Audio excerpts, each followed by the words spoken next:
Salut, bienvenue dans une nouvelle vidéo. L'océan est souvent considéré comme la dernière frontière, une zone largement inconnue et mystérieuse qui abrite certaines des choses les plus inhabituelles sur Terre. De vastes étendues qui peuvent vous condamner à un sort misérable en passant par les naufrages et les mystérieuses civilisations perdues, l'océan ne cesse de nous étonner. Voici les 20 choses les plus effrayantes découvertes dans l'océan. Vous êtes nouveau sur la chaîne? N'hésitez pas à vous abonner, à cliquer sur la cloche pour activer les notifications et à laisser un pouce vers le haut pour nous soutenir. Numéro 20. La zone de piégeage est un écosystème récemment découvert situé à une profondeur de 500 mètres dans l'océan Indien, plus précisément aux Maldives. Il a été décrit comme une oasis de vie au milieu d'un vaste désert océanique. Des scientifiques de l'université d'Oxford ont découvert cet écosystème unique lors de la mission Nekton Maldives qui visait à explorer les profondeurs marines autour des Maldives et à collecter des échantillons. Cette zone est caractérisée par un paysage sous-marin rocheux qui agit comme un piège pour les petits organismes marins appelés micronectons. Le micronecton peut nager indépendamment du courant et migrer entre la surface de l'océan et les profondeurs marines. La nuit, il remonte vers les bas-fonds ensoleillés pour se nourrir de phytoplancton et pendant la journée, il replonge dans les eaux plus profondes pour échapper aux prédateurs. Cependant, à une profondeur de 500 mètres, le micronecton est pris au piège contre le terrain sous-marin de la zone de piégeage. Cet endroit constitue une aire d'alimentation idéale pour les prédateurs, notamment les requins tigres, les requins nourrices, les requins tigres des sables, les requins renards, les requins gulpères, les requins marteaux et le rare requin ronce. Toutes ces espèces sont attirées par la zone pour se régaler de l'abondance de micronectons. Numéro 19. La cité engloutie de Cuba est une découverte de structures sous-marines trouvées au large des côtes de Cuba. Ces structures ont été localisées par des chercheurs canadiens et cubains à l'aide d'équipements sonars et vidéo. Ils estiment que les structures doivent avoir environ 6000 ans et présenter des formes et des dessins symétriques suggérant qu'elles ont été créées par des humains plutôt que par des formations naturelles. Cette découverte a alimenté les spéculations sur un possible lien entre la cité engloutie de Cuba et l'Atlantide. Au fil des années, de nombreux lieux ont été proposés comme emplacement de l'Atlantide et la découverte cubaine s'ajoute au débat en cours. La ville sous-marine de Cuba présente également des similitudes avec les mégalithes trouvés à Stonehenge ou sur l'île de Pâques et certains experts suggèrent des ressemblances avec les pyramides construites par les civilisations mayas et aztèques.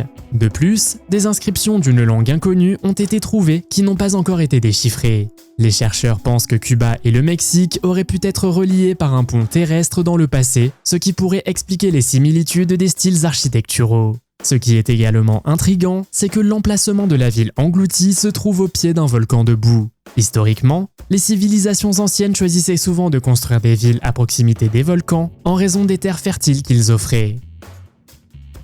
Numéro 18. Le K-278 Komsomolets, un sous-marin nucléaire de l'ère soviétique qui a coulé dans la mer de Norvège en 1989, présente des niveaux de rayonnement nettement supérieurs à la normale. Il a coulé après un incendie dans la salle des machines, entraînant la perte de 42 membres d'équipage. Des scientifiques norvégiens ont étudié la zone autour du sous-marin coulé et ont détecté des niveaux de rayonnement environ 800 000 fois plus élevés que prévu. Les niveaux de rayonnement élevés suscitent des inquiétudes quant à la menace potentielle à long terme que le sous-marin pourrait représenter, même après 30 ans sous l'eau. Malgré les résultats alarmants des radiations, les chercheurs ont déclaré que les radiations ne constituent pas une menace immédiate pour la pêche ou les activités scientifiques à proximité.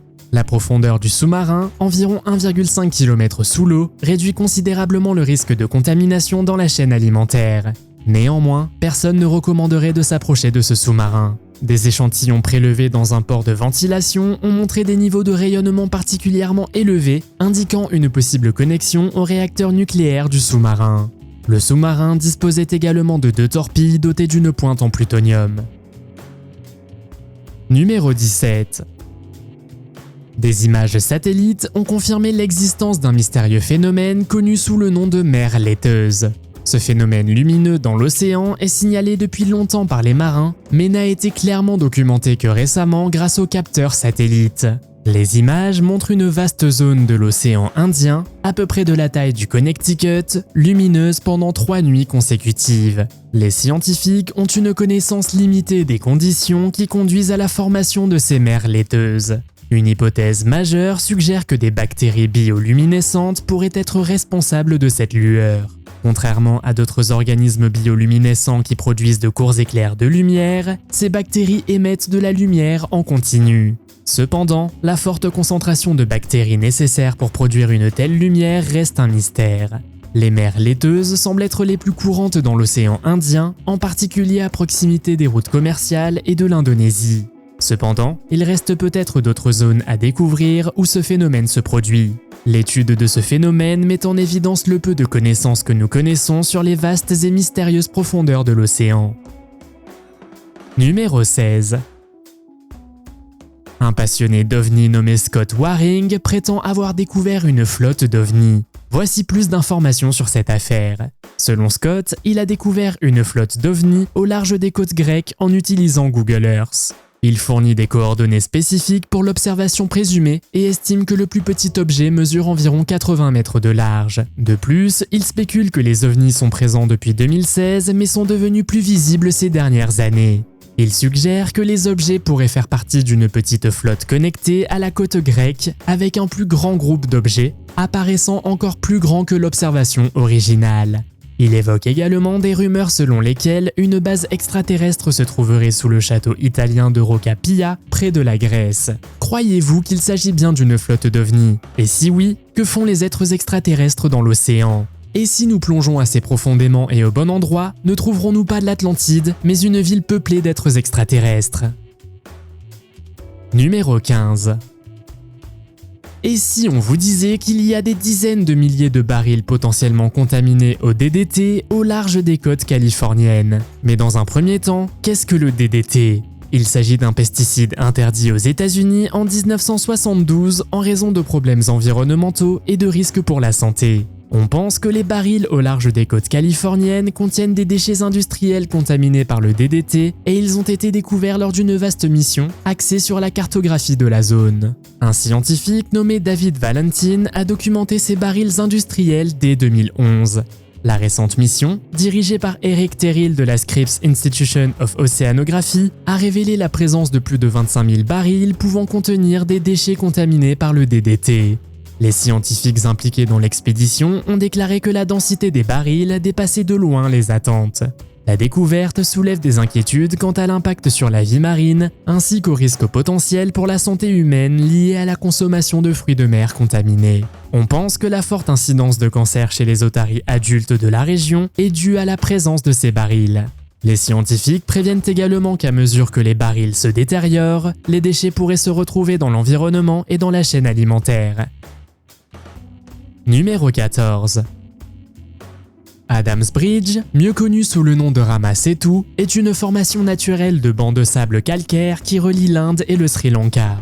Il a suscité une attention particulière en raison de son importance historique, scientifique et mythologique. Le pont est mentionné dans l'épopée hindoue Ramayana, ce qui ajoute à son importance culturelle. Scientifiquement, un débat fait rage depuis un certain temps sur l'origine de Rama Setu.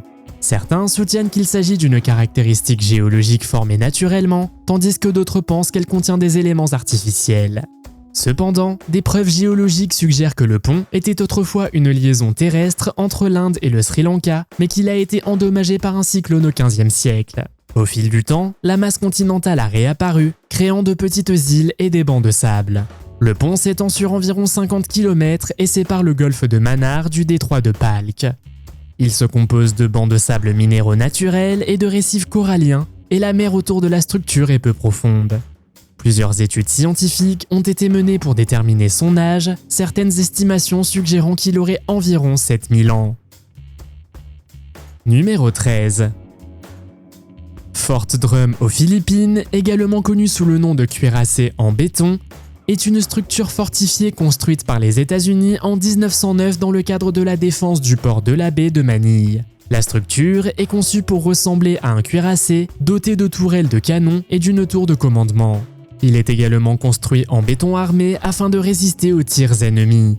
Pendant la Seconde Guerre mondiale, Fort Drum a joué un rôle important dans la défense de la baie de Manille. Lorsque les forces japonaises envahirent les Philippines en 1941, Fort Drum était l'un des 4 forts de la baie qui résistèrent à l'ennemi pendant plusieurs mois.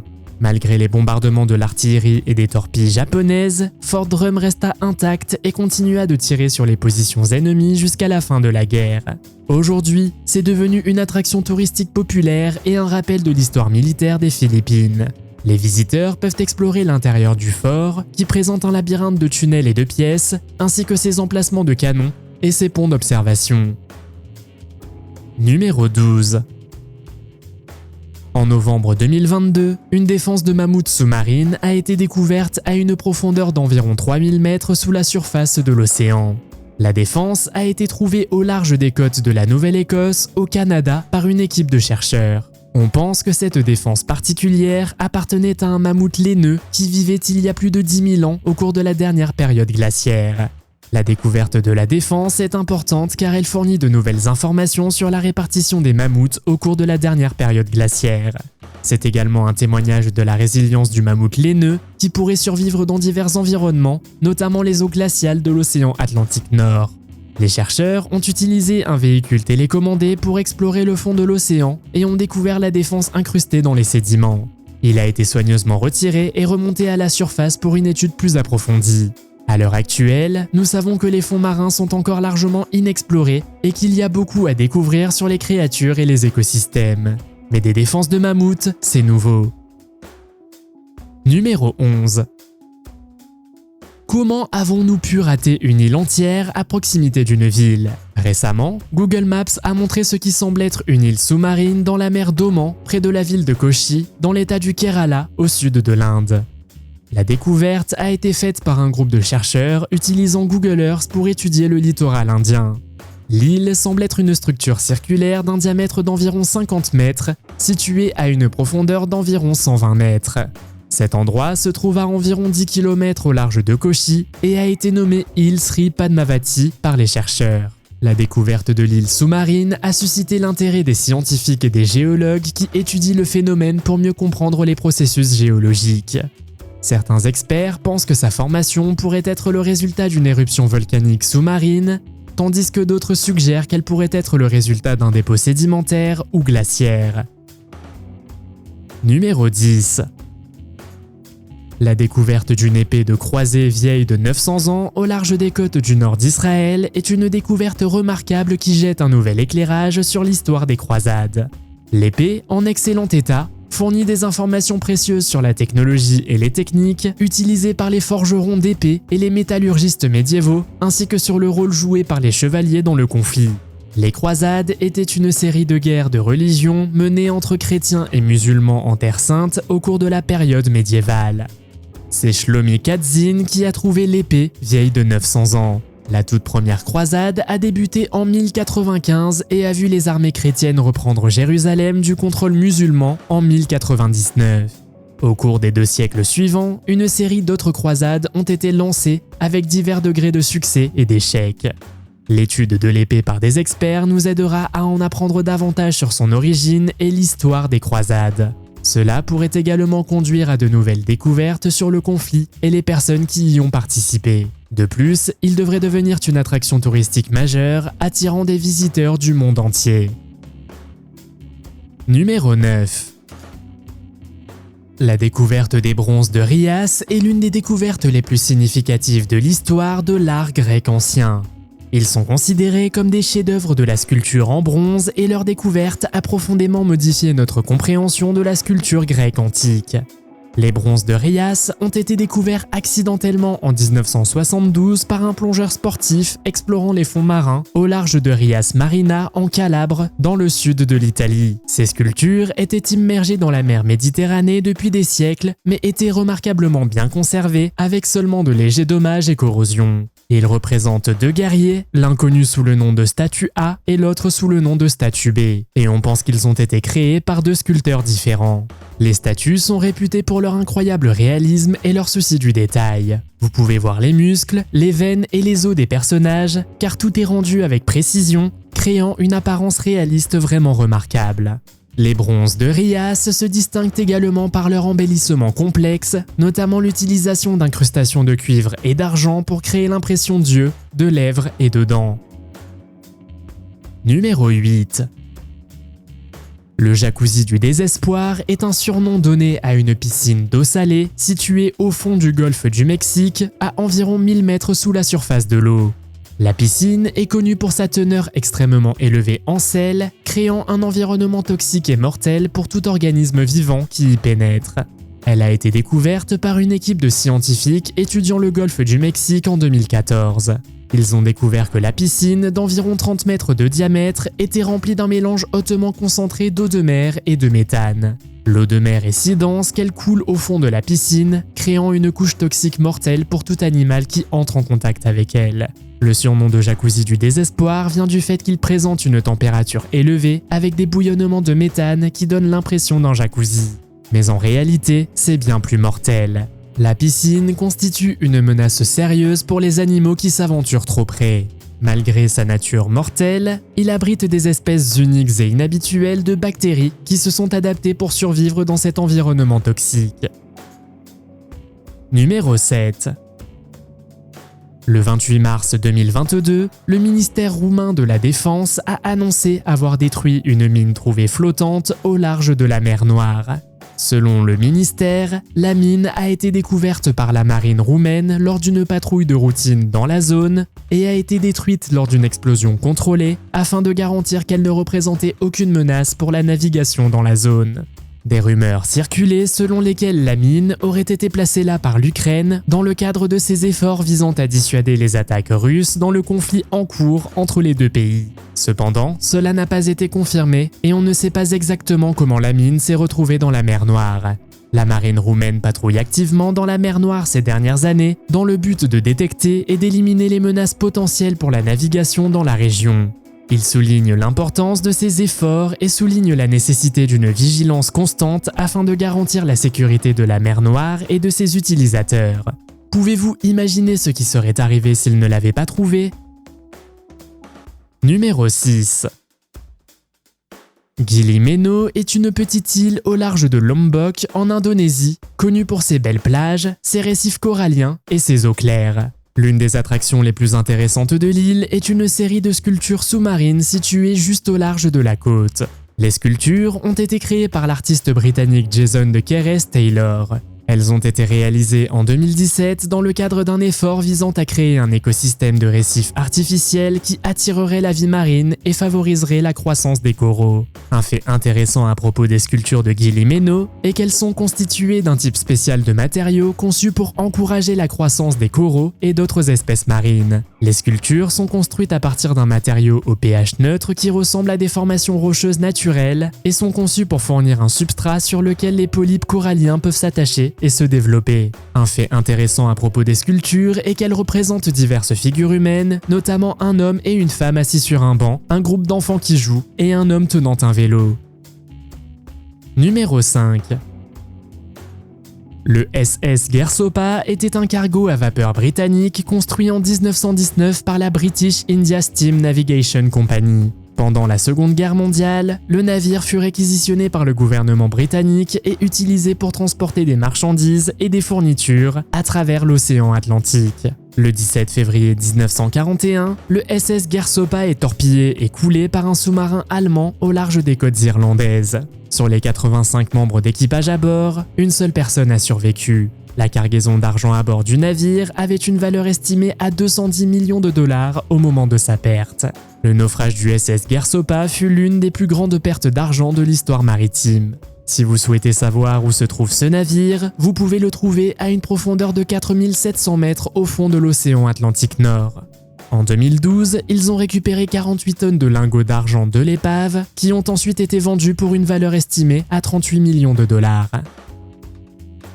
Numéro 4.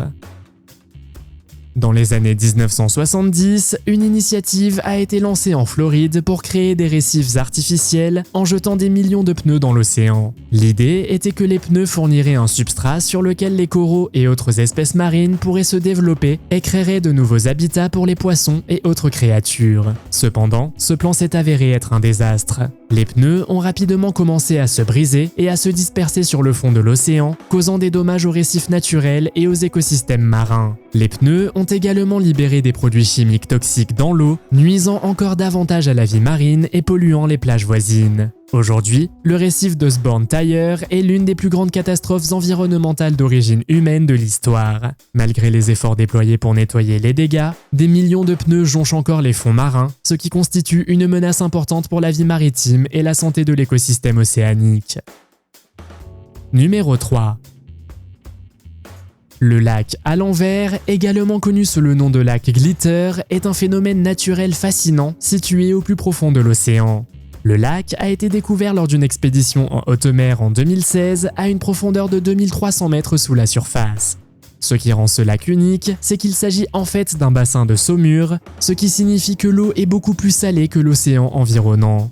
Cela rend l'eau du lac plus dense que l'eau environnante, créant une sorte de lac ou de piscine sous-marine. Mais ce qui rend le lac vraiment intriguant, c'est son apparence. En raison de la forte teneur en sel de l'eau, elle semble scintiller presque comme un miroir. Et parce que l'eau du lac est plus dense que l'océan environnant, elle apparaît à l'envers avec la surface du lac en bas et le fond du lac en haut. De plus, il héberge une variété de créatures uniques et inhabituelles, notamment des tapis microbiens, des vers tubicoles et d'autres organismes des grands fonds. Numéro 2. Une ancienne ancre, estimée à environ 2000 ans, a été récemment découverte sur les fonds marins de la mer du Nord. L'encre a été trouvée par des plongeurs dans une zone qui faisait autrefois partie de l'Empire romain et on pense qu'elle a été utilisée par des navires romains. Bien qu'elle ait été sous l'eau pendant si longtemps, l'encre en fer a été trouvée dans un état relativement bon, avec un poids estimé à environ 900 kg. La découverte fournit des informations précieuses sur l'histoire de la région de la mer du Nord et met en lumière les activités maritimes des civilisations anciennes. Les experts estiment que l'encre remonte à l'époque romaine, peut-être même à l'âge du fer, et appartenait à un cargo romain qui a coulé dans la région. Cette découverte soulève également des questions sur les routes commerciales et les routes maritimes utilisées par les civilisations anciennes. Il fournit également des informations précieuses sur la technologie et les matériaux utilisés dans la construction navale à cette époque. Il a été décidé de ramener l'encre à la surface où elle sera analysée et étudiée plus en détail par des experts dans ce domaine. Numéro 1. En 2018, une équipe de scientifiques a découvert une étrange route de briques jaunes dans une zone jusqu'alors inexplorée de l'océan Pacifique.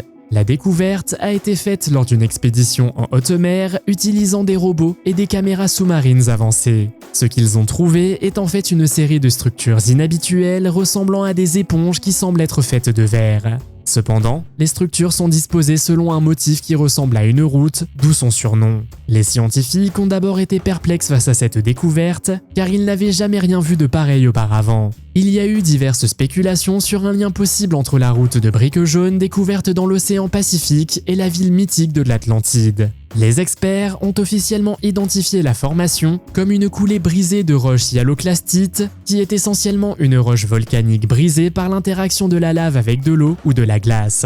Une analyse plus approfondie des structures a révélé qu'elles sont composées de divers minéraux, notamment de la silice et du carbonate de calcium. Les structures semblent également abriter plusieurs créatures des grands fonds inhabituels et jusque-là inconnus, notamment divers types de crabes et de crevettes. Avez-vous déjà trouvé quelque chose dans l'océan? Faites-le moi savoir dans les commentaires. Si vous avez aimé cette vidéo, mettez un pouce en l'air. Si vous voulez voir d'autres vidéos que nous avons réalisées, cliquez sur l'une d'entre elles à l'écran ou jetez un coup d'œil à la chaîne. Merci d'avoir regardé et à la prochaine.